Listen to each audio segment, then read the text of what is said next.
Sir, ആലപ്പുഴയിലെ തലമുതിർന്ന നേതാവായ G സുധാകരനെ CPM ഒന്നുകൂടെ രംഗത്തേക്ക് കൊണ്ടുവരാൻ ശ്രമിക്കുന്നു. ഇന്നലെ വരെ സജി ചെറിയാനെ വല്ലാതെ കോർണർ ചെയ്ത് അദ്ദേഹം എന്ന ആ പാർട്ടിയുടെ കമ്മ്യൂണിസ്റ്റ് പാർട്ടിയുടെ ആലപ്പുഴത്തെ ഒരു വലിയ അവിടുത്തെ വലിയ ശബ്ദം തന്നെയാണ് അദ്ദേഹം. രാഷ്ട്രീയത്തിന് അതീതമായ അദ്ദേഹത്തിന് വോട്ടും അവിടെ നിന്ന് കിട്ടും. ജനങ്ങൾക്ക് വളരെ ഇഷ്ടമുള്ള നേതാവ്.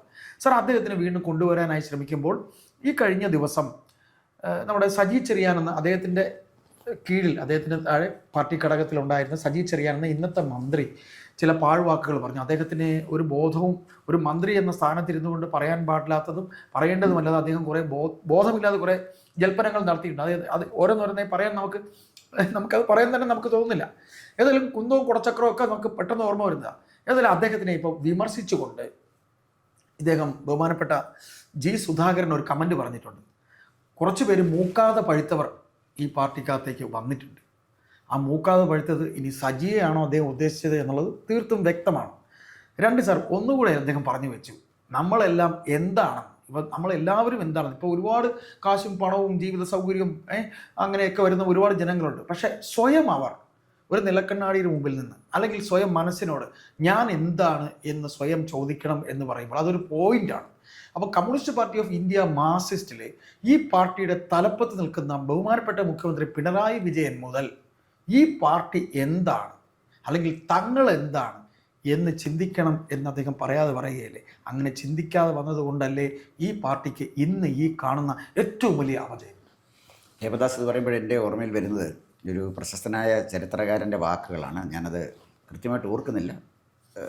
അദ്ദേഹം പറഞ്ഞത്, ചരിത്രത്തിൻ്റെ നിലക്കണ്ണാടിയിൽ തൻ്റെ പ്രതിച്ഛായ കണ്ടപ്പോൾ ലെനിൻ അതുമായിട്ട് താതാത്മ്യം പ്രാപിച്ചു എന്ന് പറഞ്ഞാൽ സാഹചര്യത്തിൻ്റെ സൃഷ്ടിയാണ്, കമ്മ്യൂണിസ്റ്റ് പാർട്ടി സൃഷ്ടിയാണ് തൻ്റെ ദൗത്യമാണ് എന്ന് ലെനിൻ തിരിച്ചറിഞ്ഞു. അപ്പോൾ പാർട്ടി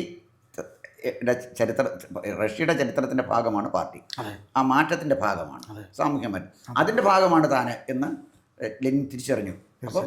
അപ്പം അതാ പറഞ്ഞ അദ്ദേഹം താതാത്മ്യം പ്രാപിച്ചു. ചരിത്രത്തിൻ്റെ കണ്ണാടിയിൽ സ്റ്റാലിൻ അദ്ദേഹത്തിൻ്റെ പ്രതിച്ഛായ കണ്ടപ്പോൾ അദ്ദേഹത്തിൻ്റെ തോന്നി, അമ്പടാ ഞാനുള്ളതുകൊണ്ടല്ലേ ഇതൊക്കെ നടക്കുന്നത്. ഇത് വലിയ അടിസ്ഥാനപരമായ ഒരു മാനസിക ഭാവമാണ്. ഇവിടെയാണ് ഈ വിളയാതെ പഴുത്ത പഴങ്ങൾ അധികാരത്തിലെത്തിയാലുണ്ടാകുന്ന അപകടം. സുധാകരൻ ആലപ്പുഴ ഇരുന്ന് പറയുന്നു, വിളയാതെ പഴുത്ത പഴങ്ങളാണ് പ്രശ്നമെന്ന്. തീർച്ചയായിട്ടും. കണ്ണൂരിരുന്നു കൊണ്ട് വി കുഞ്ഞികൃഷ്ണൻ പറയുന്നു, അണികൾ പാർട്ടിയെ തിരുത്തണം എന്ന്. രണ്ട് സ്ഥലത്താണ്, തെക്കും വടക്കുമായിട്ട് ഇരുന്ന് പാർട്ടിയുടെ ഉന്നത സ്ഥാനങ്ങളിലിരിക്കുന്ന രണ്ട് വ്യക്തികളുടെ അഭിപ്രായ പ്രകടനമാണ് ഞാൻ ഈ പറയുന്നത്.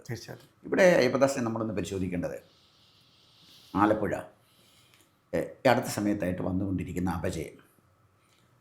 ഈ അപജയത്തിന് തുടക്കം കുറിച്ചത് കുട്ടനാടാണ്.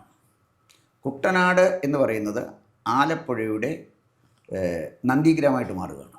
ആലപ്പുഴയുടെ നന്ദിഗ്രാമമായിട്ടാണ് കുട്ടനാടൻ ഗ്രാമങ്ങൾ മാറുകയാണ്. അവിടെ ആളുകൾ കൂട്ടത്തോടെ പാർട്ടി വിടുകയാണ്. അവർ പാർട്ടിയോടെ യോജിക്കാൻ പറ്റുന്നില്ല.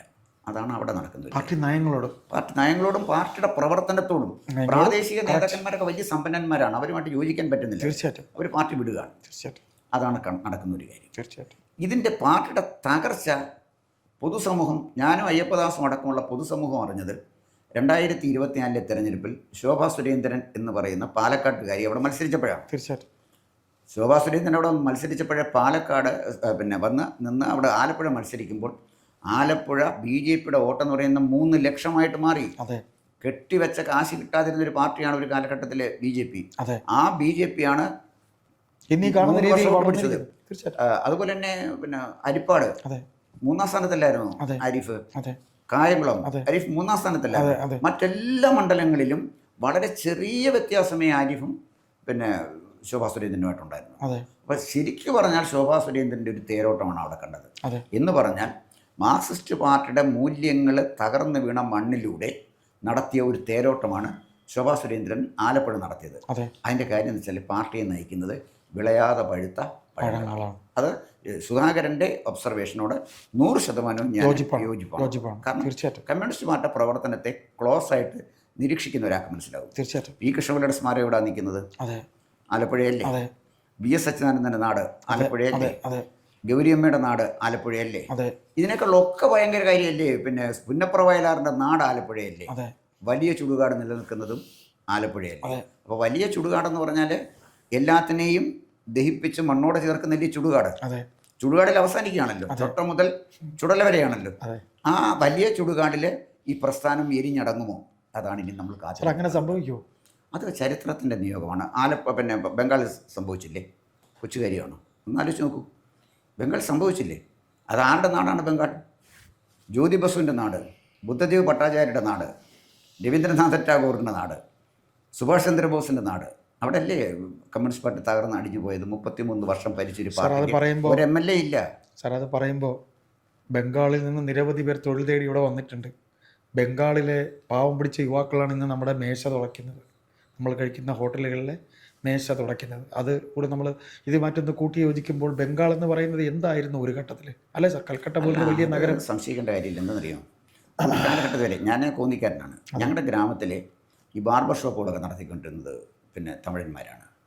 തട്ടുകൾ നടത്തിക്കൊണ്ടിരുന്നത് തമിഴന്മാരാണ്. ഹോട്ടലിൽ ജോലി ചെയ്തുകൊണ്ടിരുന്നത് തമിഴന്മാരാണ്. തോട്ടം തൊഴിലാളികൾ തമിഴന്മാരാണ്. അപ്പോൾ ഇത്ര ഒരുപാട് ജോലികൾ തമിഴന്മാർ ചെയ്തിരുന്ന ഒരു കാലഘട്ടം ഉണ്ടായിരുന്നു. ഇന്ന് തമിഴ്നാട് സമ്പൽ സമൃദ്ധമാണ്. അവർ നേരെ തമിഴ്നാട്ടിലേക്ക് മടങ്ങിപ്പോയി. ആ തമിഴ്നാട്ടിൽ നിന്ന് വന്ന തൊഴിലാളി മടങ്ങിപ്പോയപ്പോഴുണ്ടായ ഗ്യാപ്പ് ഫില്ല് ചെയ്തത് ബംഗാളിൽ നിന്ന് വന്ന ആളുകളാണ്. അപ്പോൾ ഇവിടെ ജോലിക്ക് വരുന്ന വലിയൊരു ശതമാനം ആളുകൾ ബംഗാളികളാണ്. ഇതിൽ ഒരുപാട് ക്രിമിനൽസ് ഉണ്ട്. അത് വേറെ കാര്യം. ബംഗാളിൽ നിന്ന് തൊഴിൽ തേടി ഇവിടെ വരാൻ അവനെ പ്രേരിപ്പിക്കുന്ന ബംഗാളിലെ ദാരിദ്ര്യമല്ലേ? ആ ഗ്രാമങ്ങളിലെ ദാരിദ്ര്യമല്ലേ? 33 കൊല്ലം CPM ഭരിച്ച ബംഗാളിൽ നിന്നും ആഹാരത്തിന് വക തേടി തൊഴിലാളി കേരളത്തിലേക്ക് വരേണ്ടി വരും. നമ്മുടെ തീൻമേശ തുടയ്ക്കുന്ന ഹോട്ടലുകളിലെ ബംഗാളികളാണ്. അവന് ജീവിക്കാൻ മാർഗ്ഗമില്ല. ഇതിൻ്റെ ഒരു പശ്ചാത്തലത്തിൽ വേണം ഈ വിളയാതെ പഴുത്ത പഴങ്ങളെ തീർച്ചയായിട്ടും നമ്മൾ അതിലേക്ക് തന്നെ വരാം. അതെ. അപ്പോൾ അതാ കാണുന്നുണ്ട്. അപ്പം സുധാകരൻ്റെ സ്റ്റേറ്റ്മെൻറ്റിൽ അദ്ദേഹം പറയുന്ന ഒരു കാര്യം, ഈ നേതാക്കന്മാർ പറയുമ്പം വരികൾക്കിടയിലൂടെ വേണം നമ്മൾ വായിക്കാനായിട്ട്. വായിച്ചെടുക്കേണ്ടത്. പാർട്ടി പറയുന്നതെല്ലാം ഞാൻ അനുസരിച്ചിട്ടില്ലേ? ഇതുവരെ എല്ലാം ഞാൻ അനുസരിച്ചിട്ടുണ്ടല്ലോ. ഉറപ്പ്. പാർട്ടി പറയുന്നത് എല്ലാം ഞാൻ അനുസരിച്ചിട്ടുണ്ടല്ലോ. സാർ, ഒരു കാര്യം കൂടെ, ഇതിൽ ഈ പറഞ്ഞ സ്വയം നോക്കണം എന്നല്ല, അതാണ് ഞാൻ മുമ്പ് പറയുന്നത്. ഞാൻ പറയുന്ന ആ സെൻറ്റൻസാണ്. പാർട്ടി പറയുന്നതെല്ലാം ഞാൻ അനുസരിച്ചിട്ടുണ്ടല്ലോ. ഇന്നലെ വരെ ഞാൻ അനുസരിച്ചിട്ടുണ്ട് എന്ന് പറഞ്ഞാൽ നാളെ ഞാൻ അനുസരിക്കണമെന്നില്ലല്ലോ. പാർട്ടി പറഞ്ഞത് ഞാൻ എന്ത് പറഞ്ഞാലും ഞാൻ അനുസരിക്കും എന്ന് പറയുന്നതും ഞാൻ പാർട്ടി പറഞ്ഞതെല്ലാം അനുസരിച്ചിട്ടുണ്ടല്ലോ എന്ന് പറയുന്ന സ്റ്റേറ്റ്മെൻറ്റിന് രണ്ടാണ്. ഒന്ന് ആലോചിച്ച് നോക്കി, അതിൻ്റെ സ്പിരിറ്റ് രണ്ടല്ലേ? ഞാൻ പാർട്ടി പറയുന്നതെല്ലാം ഉണ്ടല്ലോ ഇല്ലേ എന്ന് പറഞ്ഞാൽ അത് എൻ്റെ പശ്ചാത്തലമാണ് പറയുന്നത്. പാർട്ടി പറയുന്നതെല്ലാം ഞാൻ അനുസരിച്ചിട്ടുണ്ട്, നാളെയും പാർട്ടി പറയുന്നതെല്ലാം ഞാൻ അനുസരിക്കും എന്ന് പറയുമ്പോൾ സ്റ്റേറ്റ്മെൻറ്റ് മാറും. സുധാകരൻ അത് പറഞ്ഞിട്ടില്ല, പറഞ്ഞതെല്ലാം അനുസരിച്ചിട്ടുണ്ടല്ലോ എന്നാണ് പറഞ്ഞു. 2, പാർട്ടി അനുസരിച്ചിട്ടുണ്ടല്ലോ എന്നല്ലേ പറഞ്ഞുള്ളൂ, അനുസരിക്കുമെന്ന് പറഞ്ഞിട്ടില്ല. മറ്റൊരു കാര്യം, മത്സരിക്കാൻ ആവശ്യപ്പെട്ടാൽ മത്സരിക്കും. ജനഭൂമിക്ക് അനുവദിച്ച് വന്ന ഒരു ഇൻ്റർവ്യൂവിൽ അദ്ദേഹം നല്ല കൃത്യമായിട്ട് പറഞ്ഞു, അമ്പലപ്പുഴയിലെ ജനങ്ങൾ ഞാൻ മത്സരിക്കണമെന്ന് ആഗ്രഹിക്കുന്നു, അവരെന്നോട് പറയാറുണ്ട് വന്ന് മത്സരിക്കണം. അത് സ്വാഭാവികമായ ഒരു കാര്യമാണ്. രാഷ്ട്രീയത്തിന് അതീതമാണ്. എനിക്ക് ഒരുപാട് സുഹൃത്തുക്കളും ബന്ധുക്കളും അമ്പലപ്പുഴയുണ്ട്. അവരോടൊക്കെ ചോദിക്കുമ്പോഴേ സുധാകരൻ വന്ന് മത്സരിച്ചാൽ നന്നായിരിക്കും, ജയിക്കും എന്ന് തന്നെയാണ് അവർ പറഞ്ഞിട്ടുള്ളത്. സുധാകരൻ മത്സരിച്ചാൽ ജയിക്കും, ഇടതുപക്ഷത്തിൻ്റെ സ്ഥാനാർത്ഥിയായിട്ട് അല്ലെങ്കിൽ വലതുപക്ഷത്തിൻ്റെ സ്ഥാനാർത്ഥിയാണെന്ന് എനിക്കറിയില്ല. എന്തായാലും സുധാകരൻ വളരെ ജനസമ്മതനാണ്. ആ ജനസമ്മതി ജാതിക്കും മതത്തിനും രാഷ്ട്രീയത്തിനും അതീതമായിട്ടുള്ളതാണ്. അത്ര ഒരു ജനസമ്മതി നേടാൻ ആലപ്പുഴയിലെ സജി ചെറിയാനടക്കം ഒരു നേതാക്കന്മാർക്കും കഴിഞ്ഞിട്ടില്ല എന്നുള്ളൊരു വാസ്തവമാണ്. തീർച്ചയായും അതാണ് അവിടെ നിൽക്കുന്ന ഒരു കാര്യം. കറക്റ്റാണ്. ഇത് ആലപ്പുഴ മാത്രം സംഭവിച്ചതല്ല അയ്യപ്പദാസ്. ഒരു കാലഘട്ടത്തിൽ തിരുവനന്തപുരം ഒരുപാട് പ്രബലന്മാരായ നേതാക്കന്മാരുണ്ടായിരുന്ന ഒരു നാടാണ് തിരുവനന്തപുരം. ഒരുപാട് CPMൻ്റെ നേതാക്കന്മാരുണ്ടായിരുന്നു, ഒരുപാട് നേതാക്കന്മാരുണ്ടായിരുന്നു. പിന്നെ രണ്ടാമത് കൊല്ലത്തോട്ട് വന്നാൽ PK ഗുരുദാസൻ, N. ശ്രീധരൻ. ശ്രീധരനൊക്കെ വലിയ നേതാവായിരുന്നു. അപകടത്തിൽ മരിച്ചുപോയ വലിയ നേതാവായിരുന്നു. വിരാഹവനുമായിട്ട് ഇവരെയൊക്കെ തന്നെ പാർട്ടിയിലേക്ക് കൊണ്ടുവന്നതിൽ ഒരു വലിയ ഘടകമാണ്, അദ്ദേഹം വലിയൊരു പങ്കാണ്. NS എന്ന് പറഞ്ഞാൽ കൊല്ലത്ത് ഇന്ന് വലിയ വികാരമാണ്. ഇന്ന് കൊല്ലം ജില്ലാ കമ്മിറ്റിയുടെ ഐശ്വര്യം M. മുകേഷാണ്. അപ്പോൾ പാർട്ടി എവിടെ പോയി? മുകേഷിനെ അസംബ്ലിയിൽ മത്സരിപ്പിക്കുന്നു, പാർലമെൻറ്റിൽ മത്സരിപ്പിക്കുന്നു.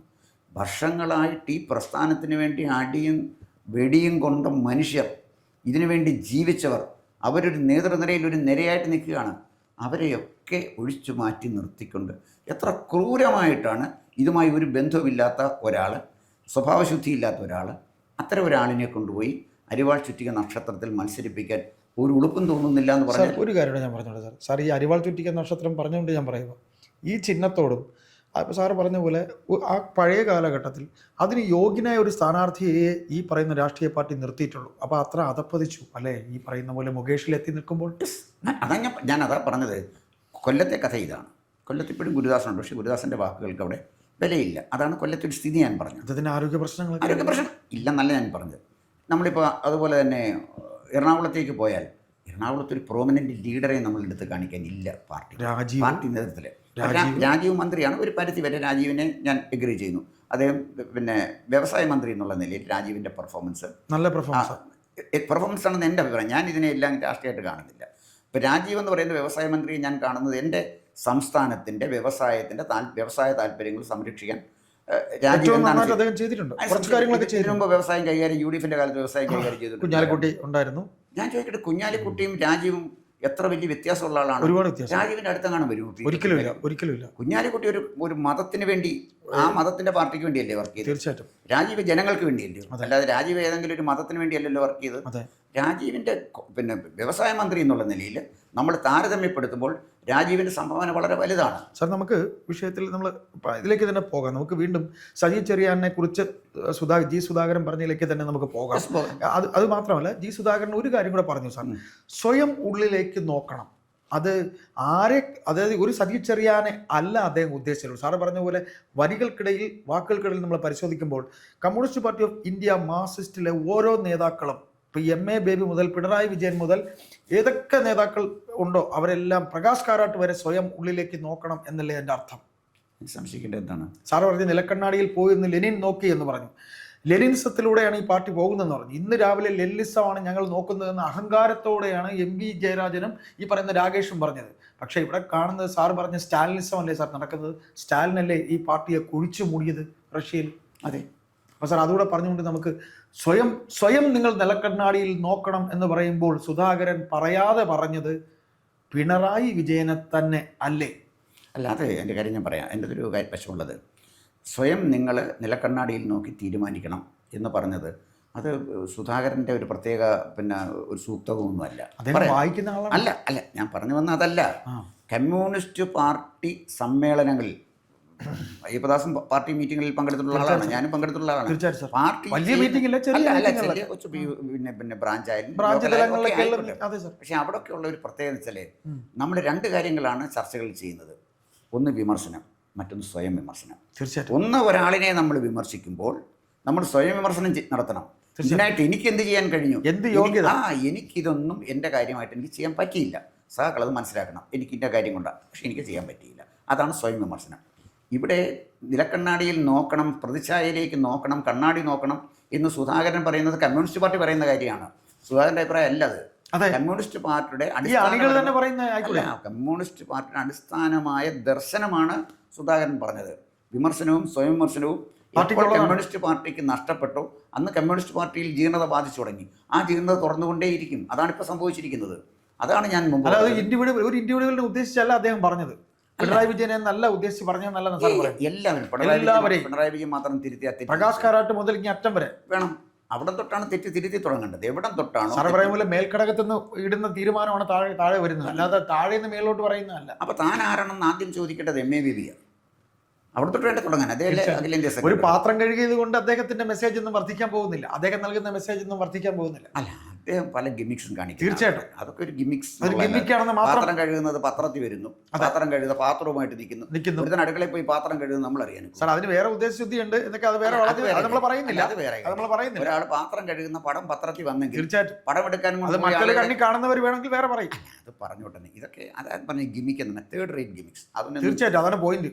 അത് നമ്മൾ ഗൗരവമായിട്ട് പറയാം സാർ, നമുക്ക് ബാക്കി കാര്യങ്ങളെല്ലാം. ശരി, സുധാകരനെ ഇവിടെ നിന്ന് പറയുമ്പോൾ ഞാൻ ആദ്യം പറഞ്ഞതുപോലെ വി കുഞ്ഞികൃഷ്ണനെ അവിടെ നിന്നുകൊണ്ട് അണികൾ പാർട്ടിയെ തിരുത്തണം എന്ന് പറയുന്നു. സുധാകരൻ ഇവിടെ ഇരുന്നുകൊണ്ട് പറയുന്നു ഇവിടുത്തെ പാർട്ടി സഖാക്കളെ, നേതാക്കന്മാരെ സ്വയം നിലക്കണ്ണാടിയിൽ നോക്കി അവരുടെ പ്രതിച്ഛായ എന്താണെന്ന് മനസ്സിലാക്കി തിരുത്തൽ വരുത്തണം എന്ന് പറയുന്നത് ഒരു കാര്യം തന്നെയാണ്. പക്ഷേ കണ്ണൂരിൽ പറഞ്ഞത് വേറൊരു ഭാഷ, വേറൊരു വാചകം, ആലപ്പുഴയിൽ നിന്ന് വന്ന വേറെ ഒരു വാചകം. പാർട്ടി വളരെ സങ്കീർണമായ സ്ഥിതിയിലേക്ക് പോവുകയാണ്. ചോദിച്ചോട്ടെ, സുധാകരൻ മത്സരിക്കുമോ? ജി സുധാകരൻ മത്സരിക്കുമോ? അത് നമുക്ക് പറയാറായിട്ടില്ല. താൻ മത്സരിക്കണമെന്നാണ് ജനങ്ങൾ ആഗ്രഹിക്കുന്നത് എന്ന് സുധാകരൻ പറഞ്ഞാൽ, സുധാകരൻ മാർക്സിസ്റ്റ് പാർട്ടിയുടെ മാത്രം ഒരു സ്വത്തല്ലല്ലോ. സുധാകരൻ പബ്ലിക്കിൻ്റെ പ്രോപ്പർട്ടിയാണ്. തീർച്ചയായിട്ടും അല്ലേ? പബ്ലിക് മാനാണ്. അപ്പോൾ ഒരു കാര്യം കൂടെ സാർ, പബ്ലിക്കിൻ്റെ പ്രോപ്പർട്ടി ആയിട്ടുള്ളവരെ എല്ലാം ഈ communist party of India Marxist ഇന്നലെ വരെ കടക്കൽ വെട്ടി നിലത്തിട്ടിട്ടില്ലേ, VS മുതൽ. അപ്പോൾ അങ്ങനെ പറയുമ്പോൾ നമ്മൾ ഇപ്പോൾ ഇവരെന്ത് കണ്ണോടെ എന്ത് ലക്ഷ്യത്തോടെയാണ് സുധാകരനെ തേടി പോകുന്നത്? അത്ര കണ്ട് തങ്ങൾക്ക് അപജയം സംഭവിച്ചു എന്ന് ഇവർക്ക് സ്വയം ബോധ്യമായത് കൊണ്ടല്ലേ സാറ് പറഞ്ഞ ഈ ബേബിയും MA ബേബിയും ബഹുമാനപ്പെട്ട മുഖ്യമന്ത്രിയും പോയത്? അത്ര കണ്ട് തങ്ങൾ വീണ് കിടക്കുകയാണ്. അവിടെ നിന്നുകൊണ്ടാണ് സുധാകരൻ എങ്ങനെയെങ്കിലും ഒന്ന് രക്ഷിക്കണം എന്ന് പറയാൻ പോയതല്ലേ? അപ്പോൾ ഇന്നലെ വരെ ഇവർ കാണിച്ച ഗർവിനെ അവർ ഈ കാറ്റുപോയ ഒരു ബലൂണല്ലേ സാർ? അല്ല, സുധാകരനെ ഇവരൊക്കെ കാണാൻ പോയത് സ്നേഹത്തിൻ്റെ അടിസ്ഥാനത്തിലല്ല. എന്താണെന്ന് ചോദിച്ചാൽ അല്ല, അതിന് കാരണം പാർട്ടി സ്നേഹവും ഇല്ല. അല്ല, സ്നേഹത്തിൻ്റെ അടിസ്ഥാനത്തിലല്ല സുധാകരനെ കാണാൻ പോകുന്നത്. കാരണം വെച്ചാൽ സ്നേഹം എന്ന് പറയുന്നൊരു വികാരം ഇവരുടെ മനസ്സിലില്ല. ഒരിക്കലും ഇല്ലാത്തതിൻ്റെ അടിസ്ഥാനത്തിൽ പോകാൻ പറ്റത്തില്ലല്ലോ. തന്ത്രത്തിൻ്റെ അടിസ്ഥാനത്തിൽ, രാഷ്ട്രീയ തന്ത്രത്തിൻ്റെ അടിസ്ഥാനം. അപ്പോൾ സുധാകരൻ ഇപ്പോൾ ശക്തനാണ്. പാർട്ടി ബ്രാഞ്ച് കമ്മിറ്റിയിൽ മാത്രം ഒതുങ്ങി നിൽക്കുന്ന സുധാകരൻ ആലപ്പുഴ കമ്മ്യൂണിസ്റ്റ് പാർട്ടിയിൽ ഏറ്റവും ശക്തനായ നേതാവായിട്ട് മാറുകയാണ്. അവിടെ ജില്ലാ കമ്മിറ്റിയുണ്ട്, ജില്ലാ സെക്രട്ടേറിയറ്റ് ഉണ്ട്, ജില്ലാ കമ്മിറ്റിയുണ്ട്, പാർട്ടിക്ക് ജില്ലാ സെക്രട്ടറി ഉണ്ട്. അവരിൽ നിന്നൊക്കെ മാറി സുധാകരനിലേക്ക് ജനങ്ങൾ എത്തുന്നു എന്ന് പറഞ്ഞാൽ സുധാകരൻ ശക്തനാണ്. എങ്ങനെയാണ് സുധാകരന് ശക്തി കിട്ടിയത്? ജനങ്ങളിൽ നിന്നാണ്. ആ ജനങ്ങൾ സുധാകരൻ മത്സരിക്കണം എന്ന് ആവശ്യപ്പെട്ടാൽ സുധാകരൻ മത്സരിക്കാൻ അദ്ദേഹം ധാർമ്മികമായി ചുമതലപ്പെട്ട ഒരാളാണ്. മത്സരിക്കണോ വേണ്ടെന്ന് അദ്ദേഹത്തിൻ്റെ തീരുമാനമാണ്. പക്ഷേ ഞങ്ങൾക്ക് സുധാകരൻ്റെ സേവനം വേണമെന്ന് ജനങ്ങൾ ആവശ്യപ്പെട്ടാൽ അത് സുധാകരന് അനുസരിക്കാൻ ബാധ്യസ്ഥനാണ്.